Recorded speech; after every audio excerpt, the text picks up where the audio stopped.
Hey, welcome back. This is Jamie from Realistic Fitness. Welcome to the first bonus section. Today we're going to talk about stretching. What I've found in my experience is a lot of misconception about stretching. There's a couple different ways to stretch. One, the better known way is what's called static stretching. A static stretch is when you just hold a position against, so if, for example, I pin my arm against the wall and I hold that stretch. Static stretching isn't necessarily bad, but it really can be. I prefer something called dynamic stretching, which I'll explain in a moment, but let's get back to static stretching and why I would have you not do the static stretching. One is because when you pull a muscle like that, if it's a tight muscle, it's going to fight back. That muscle fiber tends to like to be here. So it's a tight muscle. And then you go and you pull on it.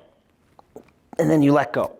And it likes to go right back to where it was, if not worse than it was before. So the static stretching, you're not really using your nervous system to tell those muscle groups to relax. So it can actually sometimes do more harm than good. And as a matter of fact, a static stretch can be dangerous for the joints. I see people doing it all the time, and then it doesn't seem to help them much. With a dynamic stretch, and again, this is the concepts, and then we'll do another video on how to do it. But let's talk a little about dynamic stretching. So by dynamic, it means that there's a lot more going on. Stretch, make sure I spell stretch correctly. So a dynamic stretch is when you actually use some of the concepts from the deep activation of muscle nerve program to get muscles to stretch and relax better than they do by just holding onto something or sticking your foot against the wall, leaning into it. Remember that in the concept, if you haven't seen it, definitely go back and watch it, but I'll kind of reiterate now. With any muscle group, there's an opposing muscle group. Any movement in your body has a muscle group that makes that happen. Doesn't matter if it's in the hips, it doesn't matter if it's in shoulders, any part of you, even your thumb.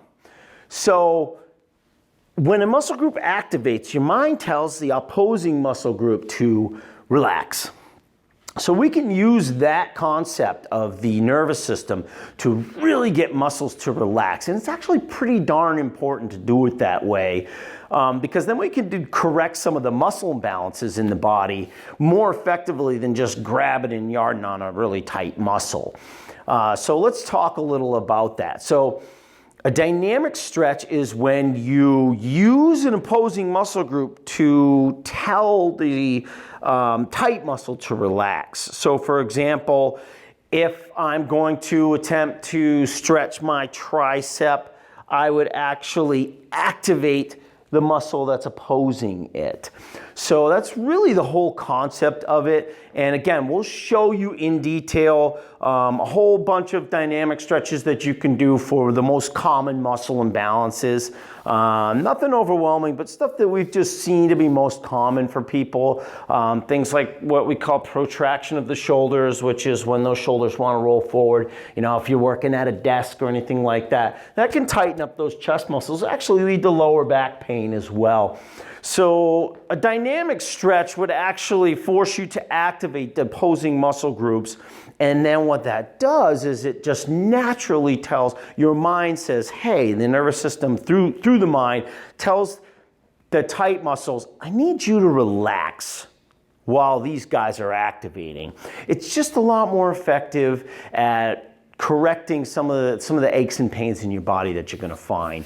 And that may be some of the things that can cause a problem during any kind of movement, be it either act or deep activation of muscle nerves. So that's the basic concept of the dynamic stretch. And I look forward to spending some time with you and teaching you some of the best movements and some of the best dynamic stretches that we know. Jamie Graham, have a great day.